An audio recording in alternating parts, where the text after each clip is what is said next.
ಬೇಡವೇ ಬೇಡ ಅಂಥೇಳಿ ಕನ್ನಡ ಚಳವಳಿ ವಾಟ ಪಕ್ಷ ಇಡೀ ರಾಜ್ಯಾದ್ಯಂತ ಹೋರಾಟ ಆರಂಭ ಮಾಡಿದೆ.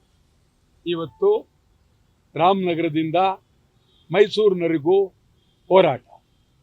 ನಿಜವಾಗಲೂ ಜನ ಕಣ್ಣೀರಿಡ್ತಾ ಇದ್ದಾರೆ, ಬಹಳ ನೋವಿನಲ್ಲಿದ್ದಾರೆ. ಅನಿಲ ಸಿಗ್ತಾ ಇಲ್ಲ, ಸಿಲಿಂಡರ್ ಇಲ್ಲ, ಸೌದೆ ಸಿಕ್ಕಾಪಟ್ಟೆ ಜಾಸ್ತಿ ಆಗ್ಬಿಟ್ಟಿದೆ, ಸೌದೆ ಸಿಗ್ತಾ ಇಲ್ಲ. ಸೌದೆ ನನ್ನ ಪ್ರಕಾರ ಇನ್ನೊಂದು ವಾರ ಇರ್ಬೋದು, ಅಲ್ಲಿವರೆಗೆ ಅದಾದಮೇಲೆ ಸೌದೆ ಇರಲ್ಲ. ಸೌದೆ ಬಿಟ್ಟು ಮನೇಲಿ ಬಟ್ಟೆ ಸುಡಬೇಕಾಗತ್ತೆ, ಪೇಪರ್ ಸುಡಬೇಕಾಗುತ್ತೆ, ಇದೆಲ್ಲ ಸುಟ್ಟು ಕಾಫಿ ಕಾಯಿಸ್ಬೇಕಾಗತ್ತೆ, ಟೀ ಕಾಯಿಸ್ಬೇಕಾಗತ್ತೆ, ಹಾಲು ಕಾಯಿಸ್ಬೇಕಾಗತ್ತೆ. ಈ ಪರಿಸ್ಥಿತಿ ಇಡೀ ದೇಶಕ್ಕೆ ಶುರುವಾಗುತ್ತೆ, ಬರೀ ಕರ್ನಾಟಕ ಒಂದೇ ಅಲ್ಲ. ಇದನ್ನು ಗಂಭೀರವಾಗಿ ಚಿಂತನೆ ಮಾಡಬೇಕಾದವರು ಪ್ರಧಾನಮಂತ್ರಿಯವರು ಮಾತನಾಡುವಾಗ ಹೇಳ್ತಾರೆ, ನಾವು ಹಿಂದೆ ಕೊರೋನಾ ಬಂದಿತ್ತು, ಆವಾಗ ಒಂದು ತಿಂಗಳು ಕಷ್ಟಪಟ್ಟಿದ್ದೀವಿ, ಕಷ್ಟಪಡೋದ್ರಲ್ಲಿ ನಮ್ಮ ದೇಶದ ಜನ ಭಾಳ ಒಳ್ಳೆಯವರು, ಆದ್ದರಿಂದ ಒಂದು ತಿಂಗಳು ಒಂದೂವರೆ ತಿಂಗಳು ಕಷ್ಟಪಡಬೇಕಾಗ್ಬೋದು, ಧೈರ್ಯವಾಗಿರಿ ಅಂತೇಳಿ ಕಷ್ಟಪಡಬೇಕಾಗ್ಬೋದು. ಪ್ರಧಾನಮಂತ್ರಿ ಎಲ್ಲೋಬೇಕೀಗ? ಪ್ರಧಾನಮಂತ್ರಿಯವರು ಸೌದೆನೂ ಕೊಡಲ್ಲ, ಗ್ಯಾಸ್ನೂ ಕೊಡಲ್ಲ, ಸಿಲಿಂಡರ್ ಕೊಡಲ್ಲ, ಎಲ್ಲೋಗ್ಬೇಕು? ಕರ್ನಾಟಕ ಒಂದೇ ಅಲ್ಲ, ಇಡೀ ದೇಶ ಬಹಳ ಗಂಭೀರವಾಗಿ ನೋವನ್ನು ಅನುಭವಿಸ್ತಾ ಇದ್ದಾರೆ. ಕರ್ನಾಟಕದ ಮಂತ್ರಿಗಳು ಬರೀ ಪತ್ರ ಬರೆಯಲಿದ್ದಾರೆ. ಕೂಡಲೇ ಪ್ರಧಾನಮಂತ್ರಿ ಮನೆ ಮುಂದೆ ಸಿದ್ದರಾಮಯ್ಯನವರು ಸೇರಿದಂಗೆ ಇಡೀ ಕ್ಯಾಬಿನೆಟ್ ಸದಸ್ಯರು ಸತ್ಯಾಗ್ರಹ ಮಾಡಿ ನಮಗೆ ಡೀಸೆಲ್ ಕೊಡಿ, ಪೆಟ್ರೋಲ್ ಕೊಡಿ, ಗ್ಯಾಸ್ ಕೊಡಿ, ಸಿಲಿಂಡರ್ ಕೊಡಿ ಅಂತ ಕೇಳಬೇಕಾಗಿತ್ತು. ಯಾವುದು ಕೇಳದೆ ಇವರು ಒಂದು ಲೆಟರ್ ಬರ್ಕೊಂಡು ಕೂತಿದ್ದಾರೆ. ಒಳ್ಳೇದಲ್ಲ ಅದು. ಕರ್ನಾಟಕದಲ್ಲಿ ಮೊದಲು ಕರ್ನಾಟಕ ಸರ್ಕಾರದ ಮುಖ್ಯಮಂತ್ರಿಗಳು, ಉಪಮುಖ್ಯಮಂತ್ರಿ, ಮಂತ್ರಿಗಳು ಮತ್ತು ಚೀಫ್ ಸೆಕ್ರೆಟರಿ ಎಲ್ಲ ಅಧಿಕಾರಿಗಳು ಸೌದೆಯಿಂದ ನಾಳೆಯಿಂದ ಸೌದೆ ತಗೊಳ್ಬೇಕು. ನೀವು ಮುಖ್ಯಮಂತ್ರಿಗಳೇ, ನಿಮ್ಮ ಮನೆಗೂ ಸೌದೆ, ಉಪಮುಖ್ಯಮಂತ್ರಿಯವರೇ ನಿಮ್ಮ ಮನೆಗೂ ಸೌದೆ, ಮಂತ್ರಿಗಳೇ ನೀವು ಸೌದೆ, ಉಪಮುಖ್ಯಮಂತ್ರಿಗಳು ಸೌದೆ, ಚೀಫ್ ಸೆಕ್ರೆಟರಿ ಸೌದೆ, ಅಧಿಕಾರಿಗಳು ಸೌದೆ.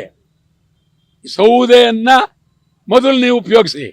ನಿಮ್ಮ ಮನೆಗಳಲ್ಲಿ ಬೇಕಾದಷ್ಟು ಸಿಲಿಂಡರ್ಗಳು, ಗ್ಯಾಸ್ ಇಟ್ಕೊಂಡು ಜನಗಳನ್ನು ಕಣ್ಣೀರಿನ ಕಥೆಯಲ್ಲಿ ಕೈ ತೊಳಿತಾ ಇದ್ದಾರೆ. ಇದು ಒಳ್ಳೆಯದಲ್ಲ. ಕರ್ನಾಟಕ ಸರ್ಕಾರ ಮೊದಲು ಜನಕ್ಕೆ ಅನುಕೂಲ ಮಾಡಿ, ನೀವು ಸೌದೆಯಲ್ಲಿ ಅಡುಗೆ ಮಾಡಿ, ಕಾಫಿ ಮಾಡಿ, ಟೀ ಮಾಡಿ, ಸ್ನಾನದಲ್ಲಿ ಸೌದೆಯಲ್ಲಿ ನಾಳೆಯಿಂದಲೇ ಮಾಡಬೇಕು. ಇಲ್ಲ ಅಂತಂದರೆ ನಿಮ್ಮ ಮನೆಗಳ ಬಾತ್ರೂಮನ್ನು ನಾವು ನುಗ್ಗಬೇಕಾಗುತ್ತೆ, ಒಳಗೆ ನುಗ್ಗಬೇಕಾಗುತ್ತೆ. ನೀವೇನು ಮಾಡ್ಕೊಂಡಿದ್ದೀರಿ, ಕೊಡ್ತಾ ಇದ್ದೀರಾ ನೀವು ಇಲ್ವೇ ಅಂತ ನುಗ್ಗಬೇಕಾಗುತ್ತೆ. ನಾನಂತೂ ಸಿದ್ದರಾಮಯ್ಯನವ್ರ ಮನೆ ನುಗ್ತೀನಿ, ಅವ್ರಿಗೆ ಹೇಳ್ತೀನಿ, ಎಚ್ಚರ ಸಿದ್ದರಾಮಯ್ಯನವರೇ, ಕೂಡಲೇ ನೀವು ಸೌದೆಯಲ್ಲಿ ಅಡುಗೆ ಮಾಡಿಸಿ, ಸೌದೆಯಲ್ಲಿ ಎಲ್ಲ ಕಾಫಿ ಟೀ ಮಾಡಿಸಿ. ನಾನಂತೂ ನಿಮ್ಮ ಬಗ್ಗೆ ಗೌರವ ಇದೆ, ನೀವು ಭಾಳ ಸ್ನೇಹಿತರು. ಯಾರು ಏನೇ ಹೇಳಿ ನಿಮ್ಮ ಮನೆಗೆ ನುಗ್ತೀನಿ ನಾನು ಫಸ್ಟು.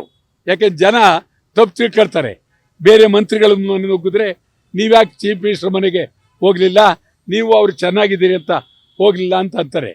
ಕಣ್ತ ನಾನು ನುಗ್ತೀನಿ. ನಿಮ್ಮ ಪೊಲೀಸ್ನವರು ಬಂಧನ ಮಾಡಿದ್ರೆ ಅದು ನಿಮಗೆ ಅಗೌರವ. ನಿಮ್ಮ ಮನೆ ಒಳಗೆ ನಾನು ಬಿಡಬೇಕು, ಅಡುಗೆ ಮನೆಗೆ ಬಿಡಬೇಕು, ಕೋಣೆಗೆ ಬಿಡಬೇಕು, ಬಾತ್ರೂಮಿಗೆ ಬಿಡಬೇಕು, ಅಡುಗೆ ಮನೆಗೆ ಬಿಡಬೇಕು. ನೀವು ಸೌದೆ ತಂದಿದ್ದೀರಾ, ಸೌದೆಯಲ್ಲಿ ಉರಿ ಹಾಕ್ತೀರಾ, ಸೌದೆಯಲ್ಲಿ ನೋಡ್ತೀರಾ ಅಂತೇಳಿ ನಾನೇ ಮೊಟ್ಟ ಮೊದಲು ಕರ್ನಾಟಕದ ಮುಖ್ಯಮಂತ್ರಿಗಳ ಮನೆಗೆ ತನಿಖೆಗೆ ನಾನೇ ಹೋಗ್ತೀನಿ, ಉಪಮುಖ್ಯಮಂತ್ರಿಗಳ ಮನೆಗೆ ನಾನೇ ಹೋಗ್ತೀನಿ, ಮಂತ್ರಿಗಳ ಮನೆಗೂ ನಾನೇ ಹೋಗ್ತೀನಿ. ನಾನೇನು ಮಾಡಬೇಕು ಅಂತಿದ್ರೆ ಮಾಡ್ಕೊಳ್ಳಿ, ಯಾವುದಕ್ಕೂ ಎದರಲ್ಲ. ಇದು ಸೌದೆ ಇಲ್ಲವೇ ಇಲ್ಲ.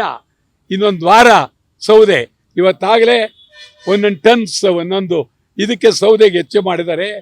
30 ರೂಪಾಯಿ 40 ರೂಪಾಯಿ ಸಿಕ್ಕಾಬಟ್ಟೆ ಏರಿಕೆ. ಗ್ಯಾಸು ಕೇಳೋರಿಲ್ಲ. ರಿಕ್ಷಾಗಳು ಅಯ್ಯೋ ಪಾಪ, ಇಡೀ ರಾಜ್ಯದಲ್ಲಿ ರಿಕ್ಷಾಗಳು ಕಣ್ಣೀರಿಡ್ತಾ ಇದ್ದಾರೆ. ರಿಕ್ಷಾ ಡ್ರೈವರ್ಗಳು ನೋವು ಪಡ್ತಾ ಇದ್ದಾರೆ. ಸಿದ್ದರಾಮಯ್ಯನವರೇ, ಕನಿಷ್ಠ ರಿಕ್ಷಾ ಡ್ರೈವರ್ಗಳಿಗೆ ಇದು ಮುಗಿಯೋವರೆಗಾದ್ರೂ ಒಬ್ಬೊಬ್ಬ ಡ್ರೈವರ್ಗೂ ಕನಿಷ್ಠ ಒಂದೊಂದು ತಿಂಗಳು ಊಟಕ್ಕಾಗಿ ಖರ್ಚಿಗಾಗಿ 15,000 ರೂಪಾಯಿ ಮಿನಿಮಮ್ ಕಡಿಮೆ ಆದ್ರೂ ರಿಕ್ಷಾ ಡ್ರೈವರ್ಗಳಿಗೆ ಕೊಡಿ. ಕಷ್ಟ ಬಂದಿದೆ, ಈಗ ಅವ್ರಿಗೆ ನೋವು ಬಂದಿದೆ, ರಿಕ್ಷಾ ನಿಲ್ಲಿಸಿದ್ದಾರೆ. ಇನ್ನೊಂದು ವಾರದೊಳಗೆ ನೀವು ರಿಕ್ಷಾದವ್ರು ನೋಡ್ಕೊಳ್ದೇ ಇದ್ರೆ, ನಿಮ್ಮ ಮನೇಲಿ ಸೌದೆ ಉಪಯೋಗಿಸ್ತಾ ಇದ್ರೆ ಕರ್ನಾಟಕ ಬಂದ್ ಕೊಡ್ತೀವಿ, ರಿಕ್ಷಾ ಬಂದ್ ಮಾಡ್ತೀವಿ, ಗಲಾಟೆ ಮಾಡ್ತೀವಿ. ನೀವೆಲ್ಲಿ ಯಾರನ್ನ ನೀವು ಜೈಲ್ಗೆ ಹಾಕಿದ್ರು ಚಿಂತೆ ಇಲ್ಲ. ಸಿದ್ದರಾಮಯ್ಯನವರೇ, ಕೈ ಮುಗಿದು ಕೇಳ್ತೀನಿ, ಸಾಕಾಗೋಗಿದೆ. ಜನ ನೋವಿನಲ್ಲಿದ್ದಾರೆ, ಬಹಳ ನೋವಿನಲ್ಲಿದ್ದಾರೆ. ನಾನು ಕೈ ಮುಗಿದು ಕೇಳ್ತಾ ಇದ್ದೀನಿ, ನಿಮಗೆ ಕೂಡಲೇ ನಿಲ್ಲಿಸಿ. ಕಷ್ಟ ಆಗಿದೆ, ಕಾಫಿ ಮಾಡ್ಕೊಳಕ್ ಆಗ್ತಾ ಇಲ್ಲ, ಆಸ್ಪತ್ರೆಗಳಿಗಿಲ್ಲ, ರೋಗಿಗಳಿಗಿಲ್ಲ, ಎಲ್ಲ ಈ ಪರಿಸ್ಥಿತಿ ಆಗಿದೆ. ನಿಜವಾಗ್ಲೂ ಕಷ್ಟ. ಮೂಟೆ ದುಡ್ಡು ಕೊಟ್ಟರು ಸಿಗಲ್ಲ ಸಿಲಿಂಡ್ರು, ಮೂಟೆ ದುಡ್ಡು ಕೊಟ್ಟರು ಸಿಗಲ್ಲ ಗ್ಯಾಸು. ಈ ಪರಿಸ್ಥಿತಿ ಆಗಿದೆ. ಕರ್ನಾಟಕ ಜನ ಒಬ್ಬರೇ ಅಲ್ಲ, ಇಡೀ ರಾಜ್ಯದ ಜನವೇ ಕಣ್ಣೀರಿಡ್ತಾ ಇದ್ದಾರೆ. ಜನರ ನೋವು ನೋಡಕ್ಕಾಗಲ್ಲ. ಒಂದು ವಾರ 15 ದಿವಸದವರೆಗೆ ಸಮಾಧಾನವನ್ನು ನೋಡ್ತೀವಿ. ಎಲ್ಲ ರಾಜ್ಯದ ಹೋರಾಟಗಾರರಿಗೆ, ಸಂಸ್ಥೆಯವ್ರಿಗೆ ಹೇಳ್ತಾ ಇದ್ದೀನಿ, ಇವತ್ತೇ ಇಡೀ ರಾಜ್ಯ ಬಂದ್, ಕರ್ನಾಟಕ ರಾಜ್ಯ ಬಂದ್, ಅಖಂಡ ರಾಜ್ಯ ಬಂದನ್ನ 15 ದಿವಸದೊಳಗೆ ನಾವು ಮಾಡ್ತೀವಿ. ಸಿಲಿಂಡರ್ಗಾಗಿ, ಸೌದೆಗಾಗಿ, ಎಲ್ಲಕ್ಕೂ ಗ್ಯಾಸ್ಗಾಗಿ ಮತ್ತು ರಿಕ್ಷಾ ಡ್ರೈವರ್ಗಳಿಗೆ ಅನುಕೂಲ ಮಾಡಿ. ರಿಕ್ಷಾ ಡ್ರೈವರ್ಗಳು ಬಟ್ಟೆ ಇಲ್ಲದ ತೊಂದರೆ ಸಿಕ್ಕಿದ್ದಾರೆ. ರಿಕ್ಷಾ ಡ್ರೈವರ್ಗಳಿಗೆ ಪ್ರಯಾಣಿಕರೇ ಇಲ್ಲ. ರಿಕ್ಷಾ ಡ್ರೈವರ್ಗಳು ಲೈನ್ ಆಗಿ ರಿಕ್ಷಾ ನಿಲ್ಲಿಸಿದ್ದಾರೆ. ಎಲ್ಲ ಊರಿನಲ್ಲೂ ರಿಕ್ಷಾ ನಿಂತೋಗಿದೆ. ದಯಮಾಡಿ ನೀವು ಮಾಡಿ. ಬಹಳ ಅತ್ಯಂತ ನೋವು. ಇಲ್ಲಿ ಜಟ್ಕಾಗಳು ಓಡಾಡಕ್ಕಾಗಲ್ಲ, ಇರೋ ಜಟ್ಕಾನು ಸಾಕಾಗಲ್ಲ ಜನಗಳಿಗೆ. ಅದು ಒಂದೊಂದು ಜಟ್ಕಾಕ್ಕೆ 5 ಜನ ಕೂತ್ಕೊಳ್ಬೇಕಾಗುತ್ತೆ. ಆದ್ರಿಂದ ಸಿದ್ದರಾಮಯ್ಯನವರೇ, ದಯಮಾಡಿ ನೀವು ಗಂಭೀರವಾಗಿ ಇದನ್ನ ತೆಗೆದುಕೊಳ್ಳಿ, ಬಿಟ್ಬಿಡಿ. ರಾಜ್ಯದಲ್ಲಿ DK ಶಿವಕುಮಾರ್, ಕಾಂಗ್ರೆಸ್ನವರು, ನೀವು ಇಲ್ಲಿ ರಾಜಕೀಯ ಬಿಟ್ಬಿಡಿ ಈಗ ಸದ್ಯಕ್ಕೆ. ಮತ್ತು ಇದುವರೆಗೂ BJPಯವರು ಅವರಂಥ ಮೋಸಗಾರರು, ಅವರಂಥ ಬಹಳ ಲೆಕ್ಕಾಚಾರ. ಈ ಊರ್ಲಿ ದಿನ ಬಡ್ಕತ್ತಿದ್ನಲ್ಲ ನಮ್ಮ ಮಾಜಿ MP, ಎಲ್ಲೋದ್ರು ಅವರು? ಸೌದೆಗೆ ಕೊಡಿಸ್ತಾರ ಅವರು? ಎಲ್ಲಿದ್ದಾರೆ? ಎಲ್ಲೋದ್ರು ಅವರು? ಸೌದೆ ಕೊಡಿಸ್ಬೇಕು. ಏನವ್ರ ಹೆಸರು? ಪ್ರತಾಪ್ ಸಿಂಹ ಅವರೇ, ಸೌದೆ ಕೊಡಿಸಿ ಸೌದೆ. ನೀವು ಹೇಳಿ ಕೇಂದ್ರ ಸರ್ಕಾರಕ್ಕೆ ಸಿಲಿಂಡರ್ ಕೊಡಿಸಿ. ಪ್ರಧಾನಮಂತ್ರಿ ನೀವೆಲ್ಲ ನಿಯೋಗ ಹೋಗಿ, ದಯಮಾಡಿ ಹೋಗಿ ಕೊಡಿಸಿ. ಯಡಿಯೂರಪ್ಪ ಹೋಗಪ್ಪ, ಮೊದಲು ಹೋಗು, ನರೇಂದ್ರ ಮೋದಿ ನೋಡಬೇಕು. ಯಡಿಯೂರಪ್ಪನ ಮಗ ನೀನು ಹೋಗಪ್ಪ, ನರೇಂದ್ರ ಮೋದಿ ನೋಡಬೇಕು. ಈ ಕಡೆ ದೇವೇಗೌಡ್ರೆ ತಾವು ಕೈ ಮುಗಿತೀರಲ್ಲ, ದಯಮಾಡಿ ಹೋಗಿ. ಈಗ ನರೇಂದ್ರ ಮೋದಿ ನಿಮಗೆ ಭಾಳ ಬೇಕಾದವ್ರು ತಾನೆ, ಕೊಡಿಸಿ. ಕುಮಾರಸ್ವಾಮಿ, ತಾವು ಕೇಂದ್ರದ ಮಂತ್ರಿಗಳು, ಕೊಡಿಸಿ. ನೀವೆಲ್ಲ ಇಲ್ಲಿ ನಾಟಕ ಆಡ್ಕೊಂಡು BJPಯವ್ರು ಒಬ್ರು ಬಾಯ್ ಬಿಡ್ತಾ ಇಲ್ಲ ಇದ್ರ ಬಗ್ಗೆ. ಕೊಡಿಸ್ರಿ, ಗ್ಯಾಸ್ ಕೊಡಿಸಿ.